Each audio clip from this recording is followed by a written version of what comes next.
अस्सलाम वालेकुम नाजरीन, आप देख रहे हैं JN न्यूज़ और मैं हूं आपकी होस्ट रुबीना चौधरी। सबसे पहले नजर डालते हैं आज की अहम खबरों पर। खबर शामिल करते हमारे डिस्ट्रिक्ट रिपोर्टर मार मोहम्मद अकरम भोजवाना सदर जंग मीडिया प्रेस क्लब कच्चा को रजिस्टर की रिपोर्ट के मुताबिक इलाका 18 AR और के मकीनों और इलाका 8 चक अफरीदी आबाद और 9 चक सरवर शाह के मकीनों ने रुकन कौमी असम्बली पीर ज़हूर हुसैन कुरैशी पर शदीद तहफ़्फ़ुज़ात का इज़हार करते हुए कहा कामयाबी के बाद वो हल्के से मुकम्मल तौर पर गायब हो चुके हैं, जिसके बाइस इलाके के मसाइल जूं के तूं मौजूद हैं।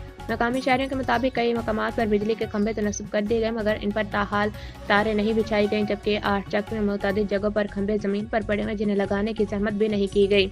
इस सूरत हाल के बाइस इलाका बदस्तूर बिजली जैसी बुनियादी सहूलत से महरूम है। अहल इलाका का कहना है कि MNA साहब सिर्फ इंतखाबात के दौरान नजर आते मगर कामयाबी के बाद हल्के का रुख नहीं करते।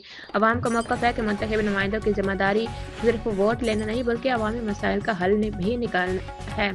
8 चक अफरीदाबाद और 9 चक सरवर शाह के रिहायशियों ने कहा कि वो शिद्दत से अपने MNA के दौरे के मुंतज़िर हैं ताकि तरक्याती कामों का बाकायदा आगाज़ हो सके और बरसों से जारी बुनियादी मसाइल हल हो सकें।